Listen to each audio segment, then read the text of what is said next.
Hey, everybody, welcome back to another TTRP. That's the Transformers Talk Raw podcast on YouTube and Spotify. I'd like to thank you guys for joining me this Monday. I hope your day went well and your work week has gotten off to a great start. If you like, you can check the various links, check them in the link in the description below. There you can find all kinds of cool things, including our change.org petition, where we're calling for the removal of a certain beef. Over 85 of your fellow trans fans have already signed. It's for a great cause. It's very important. Check it out, read it over, and consider signing. You can also find our Patreon and our Twitter where you can take T-Talk with you on the go. But again, I thank you guys for joining me. We're going to be talking a little bit about the Legacy Blitz Wing and why my opinion is changing somewhat on him and his release, and as well as new in-hand picks of the Legacy Elite 1 and Wild Rider.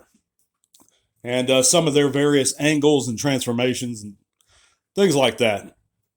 But first, let's go on to Blitz Wing, because I really, this is a figure that has been, it's the fact that we've gotten a Blitz Wing, so a really pretty decent Blitz Wing, pretty not too long ago. You know, people say, well, it's been a few years. It has been a few years, but in the overall outlook of Transformers toy history, it hasn't been that long at all.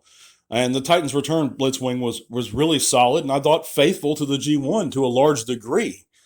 And it looks really good. It still scales well, in my opinion. But and then we have this one from Legacy here. And the closer I look at it, and the more I look at it, it really does impress me, to be honest. It really does look great. There's no hollowness in the legs and any angle of the legs. And I mean the upper areas of those legs, if we look at the photos here. There's no, how he appears to transform is captures the spirit of the G1 pretty good. How he looks does that G1 toy. It invokes those feelings, because, of course, we had him growing up, the original G1 Blitz Wing. So, I mean, firsthand, I can tell you it looks very close to those original designs and visuals. I can tell you that the Titans Return Blitz Wing, it feels like like Blitz Wing in hand. I don't know if the Legacy one does too. I know that's kind of weird to say, but Blitz Wing, the G1 toy, had a certain feel to it. You know, when you mess with it, when you held it, and the Titans Return one invokes that feeling.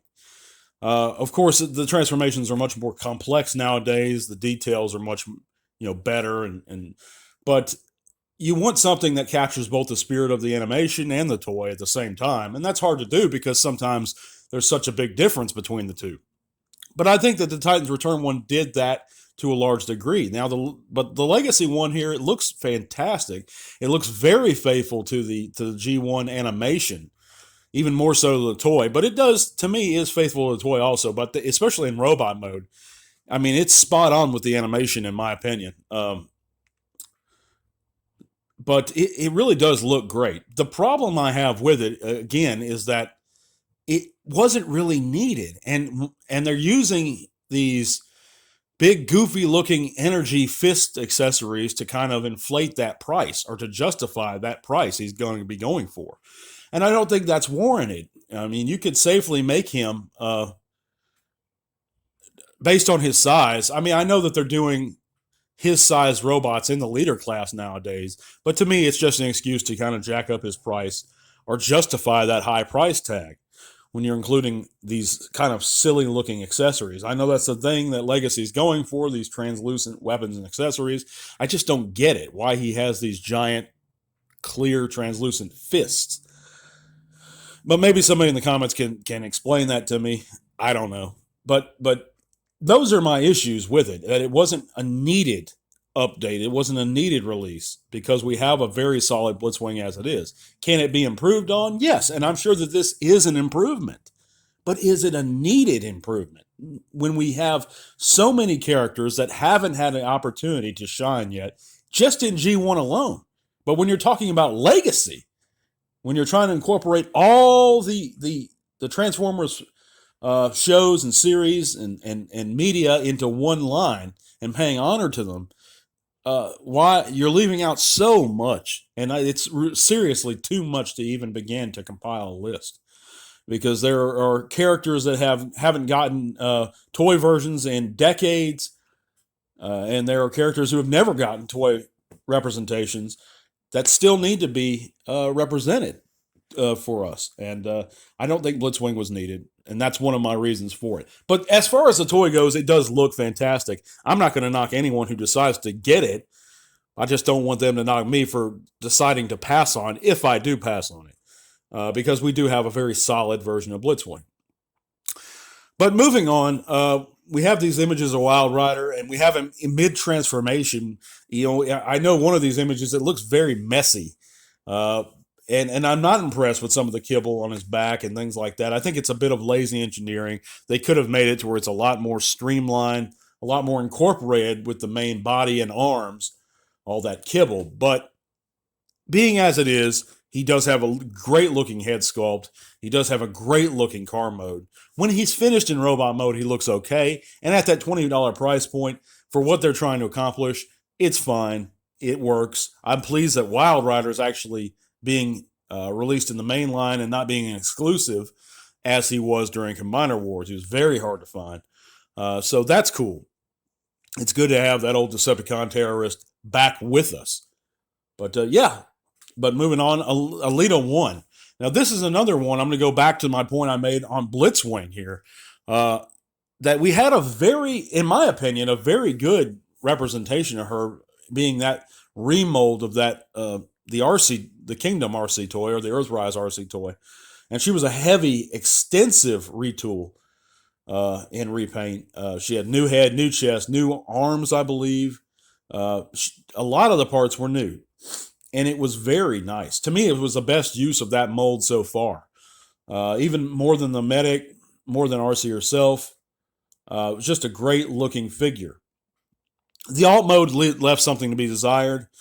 But again, when we have such a solid representation of the character, and even before her, we had the Power of the Primes Alita 1, which was a retool and repaint, an extensive retool of the Starscream.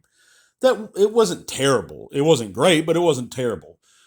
But it's just, why have a version of the character when we have recently received such a great toy representation of that character with the Kingdom Alita 1, or the Earthrise Alita, whatever she was. I just don't understand that. But that being said, I do love the way this one's alt mode looks. Her car mode looks fantastic to me. And that might be worth grabbing her, in my opinion. But it just irritates me, guys, why they keep doing these same versions of different versions of the same characters across every line we get almost, or every other line we've gotten almost. It's silly when we have so many left to do. They still haven't done a needle nose. And I say it's almost impossible to compile a list. Okay, I'll just try from the top of my head right now to compile a list of people they haven't done in decades or never. Needle nose, G1 needle nose, all those small, well, many of those small Target Masters, the Headmaster Juniors, those guys. Oh God, there's so much in G1. We haven't gotten a quick switch with any kind of good justification. I mean, he was never a great toy. But the one that we got in Titan's Return was just a repaint of the 6-shot. And that's not historically accurate. I mean, true to the character, he's not just a repaint of 6-shot.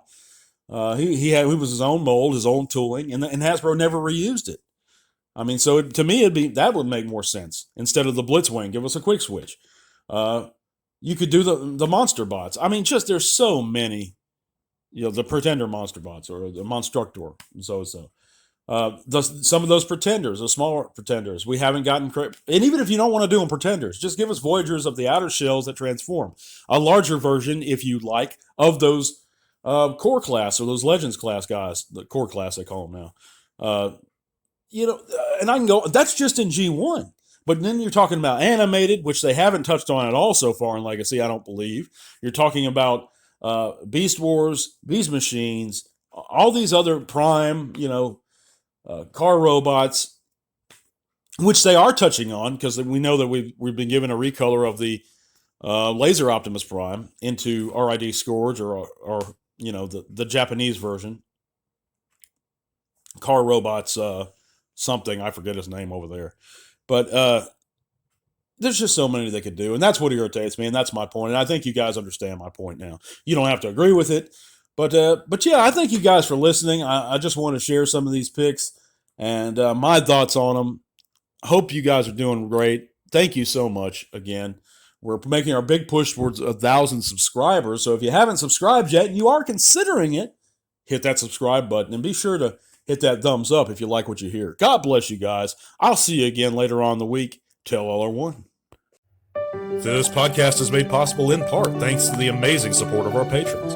Click the link to our Patreon in the description below if you'd like to help keep T-Talk Raw going strong. Thank you.